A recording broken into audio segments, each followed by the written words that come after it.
भव्य का कैसा ऐसा है दूरांदूर भव्य, अपने वो बात नहीं लेना, दीवारा काटे उसका नाम नहीं लेना, मोक्ष जाने वाला का नाम लेना।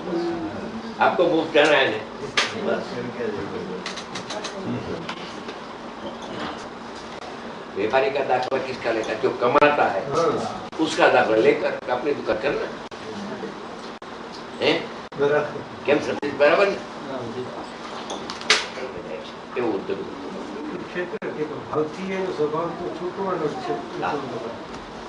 एक चीज की बात करना,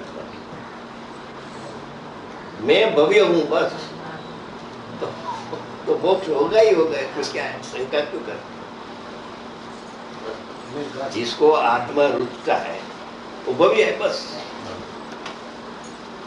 आज नहीं तो कल पा जा।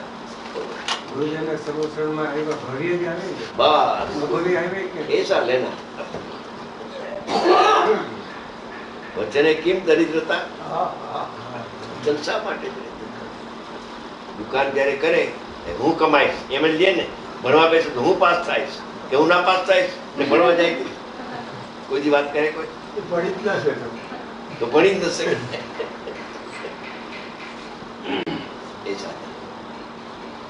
ये गुरुदेव मिला, ऐसी कुमकुम की वाणी कान पर आवे, वेद ज्ञान का मंत्र आवे અને સંસાર રહે નહીં, ये उतरने वाला थोड़े टाइम के लिए।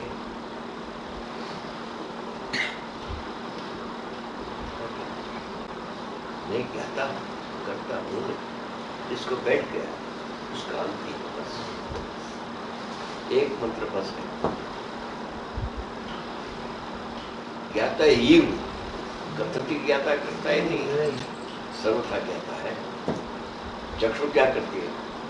देखती है कि करती भी है थोड़ा काम नहीं। गायक है ना, जानना है ना, गायक एक कारक नहीं है, करने वाला नहीं है, गायक जानने वाला। पर्याय क्या कार्य करे तो करो, मैं तो जानूंगा।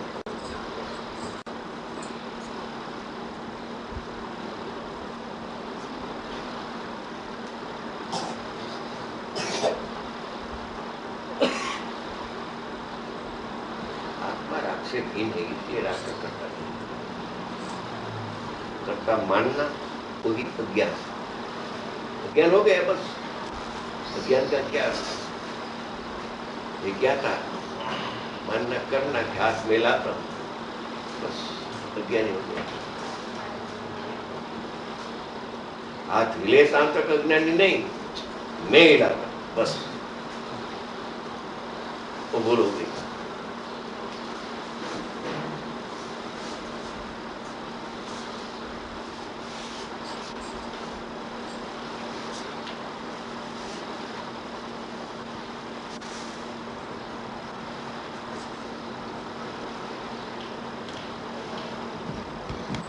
याद करने वाला हूँ कि मैं पर पदार्थ कपड़ा छोड़ने वाला हूँ, आहार छोड़ने वाला हूँ, याद करने वाला हूँ, वो बुद्धि मिथ्या है, क्योंकि आहार आदि कपड़ा आदि भगवान आत्मा ने ग्रहण ही नहीं किया है, तो छोड़ने की बात नहीं। पर्याय में राग का ग्रहण किया है, वो जब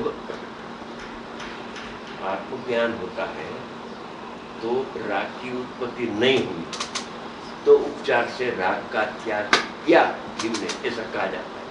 मिथ्यात्व का त्याग किया, ऐसा आत्मज्ञान हुआ, समुद्रन हुआ तो मिथ्या ज्ञान उत्पन्न ही नहीं होता, तो त्याग किया कहा जाता है, वो भी नाम मात्र है। जैसे पर्याय में ग्रहण त्याग का व्यवहार है, पर्याय के अंदर ग्रहण और त्याग, ज्ञान का ग्रहण अज्ञान का त्याग, सम्यक दर्शन का ग्रहण मिथ्या दर्शन का त्याग, त्याग ग्रहण का व्यवहार पर्याय अपेक्षा है। द्रव्य स्वभाव में तो त्याग ग्रहण से शून्य है परमात्मा, उसमें पर्याय ही नहीं है। ग्रहण त्याग होता है पर्याय में होता है, ग्रहण त्याग से शून्य है। राग को ग्रहण ही नहीं किया, रागी नहीं हुआ, रागी नहीं हुआ तो राग छोड़ेगा से? जो रागी होता है वो छोड़ता है, मैं तो रागी हुआ ही नहीं, तो राग किसने छोड़ा? पर्याय निग्रह था, पर्याय ने छोड़ दिया, भान हो गया मैं तो ज्ञाता हूँ बस। ज्ञान प्रत्याख्यान ऐसा शब्द है। जो आत्मज्ञान होता है तो अज्ञान प्रकट नहीं होता है, उत्पन्न ही नहीं होता है, तो अज्ञान का त्याग किया ऐसा कहा जाता है, नाम व्यवहार से कहा जाता है, व्यवहार से व्यवहार कहा से कहा जाता है। जाता है।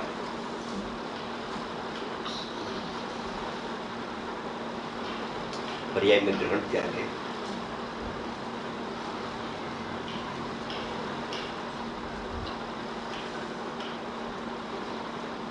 तो पर्याय का ग्रहण त्याग कौन करता है? आत्मा करता है कि पर्याय? पर्याय करते हैं। ये ध्यान रखना, वो मर्म की बात है। आत्मा ने ग्रहण किया था राग ने, आत्मा ने छोड़ा, ऐसा नहीं है।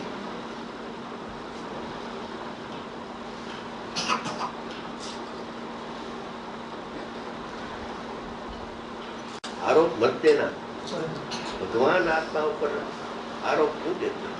पवित्र परमात्मा है।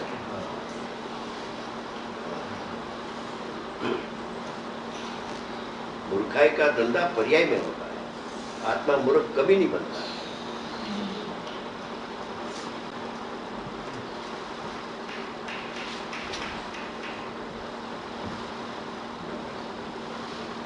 आत्मा को तो सुरक्षित रखो। पर्याय का नाटक भले कई प्रकार का होता रहे, मगर इससे मैं भिन्न हूँ, तो कर्ता बुद्धि, ज्ञाता बुद्धि, त्याग बुद्धि सब जुट जाएगी। उसका लक्ष्य छोड़ दो ना। पर्याय में क्या होता है सोचो ही मत, मैं कौन हूँ। इधर सोचो ने, इधर देखो ने, इधर देखने से सब सवड़ी पर्याय हो गई। सवड़ी क्या कहे हिंदी में? सुलटी सुलटी सुलटी उल्टी थी, वो सुलट जाएगा। सुलटाता नहीं है आत्मा, स्वयं में छूट जाएगा।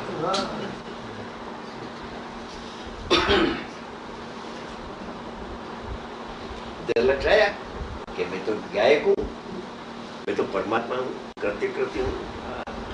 इधर दृष्टि आई, वहां से दृष्टि हट गई, पर्याय दृष्टि छूट गई, इधर दृष्टि हो गई, अनुभव हो गया। ऐसा है। पर्याय का लक्ष्य छोड़ना ने द्रव्य का लक्ष्य करना है, इतनी बात है। लक्ष्य फिरता है, पर्याय अपना विषय बदलता है। पर्याय ज्ञान की पर्याय विषय बदलाता है। और को जानने में रुकती थी इंद्रिय ज्ञान, अभी वो ज्ञान की पर्याय में है। क्या है ज्ञान? जानना जाए, उपयोग में उपयोग है, उपयोग में राग नहीं है।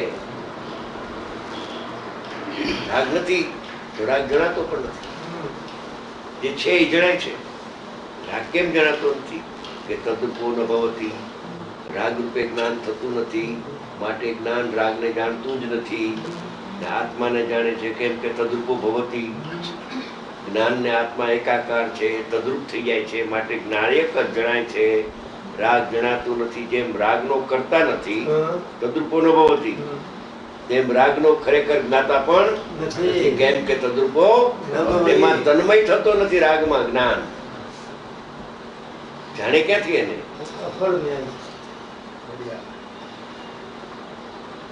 समझाया? तन्मय नहीं होता है, इसमें तन्मय नहीं होता है तो ज्ञान इसको नहीं जानता है। और ज्ञान आत्मा में तन्मय रहकर आत्मा को जानता है, तो छूटता ही नहीं वहां से। ज्ञान आत्मा से अलग होता ही नहीं, અને ज्ञेय आत्मा तरफ आता ही नहीं, तो जाने कहां से उसको? इंद्रिय ज्ञान जाने तो जानो, पर को जानने वाला जुदा, सबको जानने वाला जुदा जुदा है। वो भी थोड़ा टाइम रे इंद्रिय ज्ञान पर को जानने, बाकी तो केवल ज्ञान हो तो इंद्रिय ज्ञान भी चले जाएगा।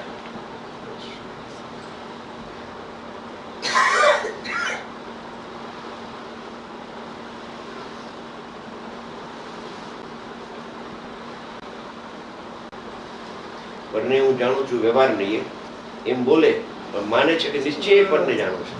બોલે વ્યવહાર નહીં, માને નિશ્ચય નહીં। એટલે એકતા જ્ઞેય જ્ઞાયકનો શંકર દોષ થઈ જાય છે। જ્ઞેય અને જ્ઞાયક એ ભિન્ન, પણ માને છે એક। દેહ જણાય છે મને, વ્યવહાર નહીં દેહને જાણું છું, નિશ્ચય નહીં દેહને જાણે છે। તને અસદભૂત વ્યવહાર તો કેમ આગળ કરો? મારા જ્ઞાનમાં જ્ઞાયક ગણાય છે એ વ્યવહાર લેને, એ સાચો વ્યવહાર છે, સદભૂત વ્યવહાર. તો એના ઓળગી વિકલ્પ છૂટી અભેદ થઈ જાય. આ જણાય છે એમાં અભેદ ક્યાંથી થાય? એ તો ઇન્દ્રિયનું થઈ ગયું. પોતાનાથી ભિન્ન છે એને જાણવું ને જેનાથી અભિન્ન છે એ જણાતું. બસ એ તો મૂર્ખાય છે. બસ નાટક બંધ કરવાનું. તો નાટક ઊભું કરે એ નાટકને હકેલે.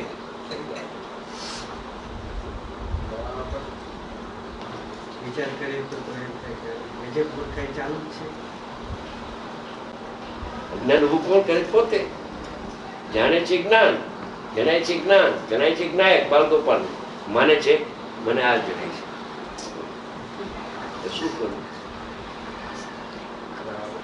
એક જ ભૂલ છે. એ ભ્રાંતિ કઈ છે શાસ્ત્રકારે વર્ગ રહે છે. ભ્રાંતિ તને તારો આત્મા જણાય છે. આત્માને જાણતા કોઈ કાળે મોહ રાગ દ્વેષ નથી. પોતાને ભૂલીને પરને જાણે તો મોહ થાય. ગયા વિના મમતા થાય.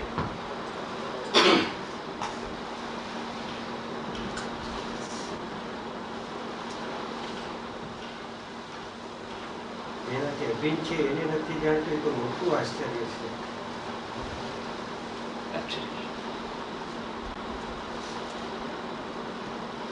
આચાર્ય લોકોને કહ્યું છે જેનાથી અભિન્ન છે એને તો જાણતો નથી, એનાથી ભિન્ન તારાથી કે એને તો જાણે છે. આશ્ચર્ય થાય છે. પ્રકાશનો દીવો જણાતો પ્રકાશનું ઘટપટ જણાય એ ભૂલ છે. ઘટપટ આપીને જાણવું, તેથી તેને જાણનારને માનની કેવતી.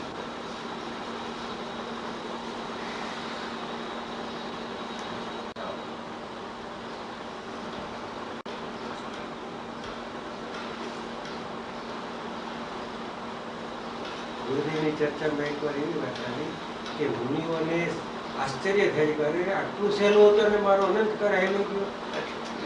ચર્ચા માન થયા પછી એમ થાય આ વાત બસ આટલું જ હતું અને અનંત કાળ ચાલ્યો ગયો. એવું આશ્ચર્ય થાય છે. દૈણાઓ છે ડુંગર, પણ ડુંગર દેખાતો નથી. દૈણાઓ છે. આખો પહાડ છે આમ કીકીની આડા તૈણું આવી ગયું, પહાડ દેખાઈ ગયું. તૈણું ખસી ગયું, અરે તો પહાડ ચોખ્ખો છે, મને દેખાડો નહીં. આવે છે સમુદ્ર આડી ચાદર હોય ને, આખો સમુદ્ર દેખાતો આમ ચાદર નીકળી જાય.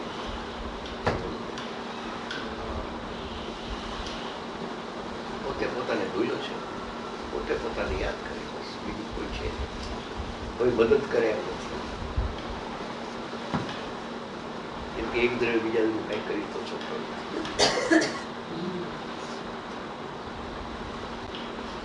સુખદેવ ભગવાન મરીચીના જીવને સમજાવીને શીખ્યા. બોલો ઉત્કૃષ્ટ દાખલો સાંખ્યમત સાંભળો છે તમે પોતે દાદાની સામે મરીચીનો જીવ સાંખ્યમત કાઢ્યો.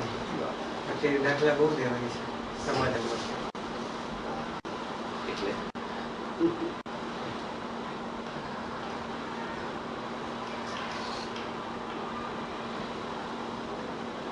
એટલે ખરેખર તો સ્વતંત્ર છે. દરેક જીવ સ્વતંત્ર છે વિચારવા માટે. બસ સૌનો વિચારે કૌનો વિચાર. કોઈ કર્મ એને નડતા નથી, કોઈ પંચમકાર નડતો નથી, કાંઈ નડતું નથી. અરે અહીંયા તો બધી અનુકૂળતા છે. નારકીના ભાવમાં આટલું દુઃખ, એક બિંદુ પાણીનું ન મળે, આખો દરિયો સ્વયંભૂ રમણ સમુદ્ર પાઈ ગયો એકને તો સાચી પહેરી, આખા લોકનું અનાજ ખવડાવી ગયો તો ભૂખ છીપેલી. એવું દુઃખ બહારનું, અને છતાં સમીર દર્શન થાય છે. અહીંના હિસાબે તો કઈ પ્રતિકૂળતા નથી, બધી અનુકૂળતા છે. રહેવા મકાન, કપડા મળે, ખાવા અનાજ મળે.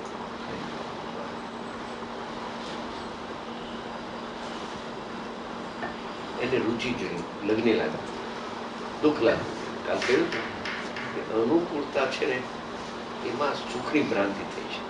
એટલે સાચું સુખ શોધવા નીકળતો ઓછા દુઃખને સુખ માને છે, જે એકાંત દુઃખ. જ્યાં સુધી આત્મભાન નથી ત્યાં સુધી મિથ્યા દર્શનમાં એકાંત દુઃખ જો. કશાયની પ્રવૃત્તિ છે, સંકલ્પ વિકલ્પ 24 કલાક વિકલ્પ દુઃખમય જ છે, છતાં ઓછું દુઃખ છે ને એટલે એને સુખની ક્રાંતિ થઈ છે. સાચું સુખ શોધી શકે,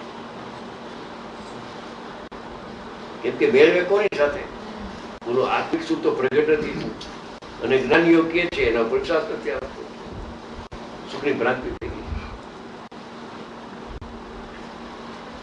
ટાઈમસર જમવા મળે, ટાઈમસર ચા પાણી મળે, સુવા મળે, હા બસ આ થઈ ગયું. કલ્પનાનું સુખ છે.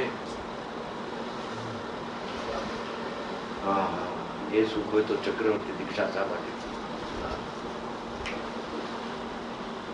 એને ગાલીચા ઉપરથી પગ નીચેનું તો મૂક્યું, દીક્ષા લઈએ ત્યારે આની અંદરથી લોહી ના ખૂટે બધું. રાજા મહારાજા દીક્ષા લઈએ, કોમળ શરીર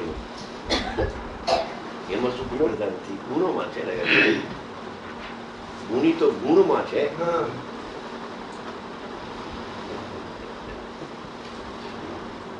સમજ આયા?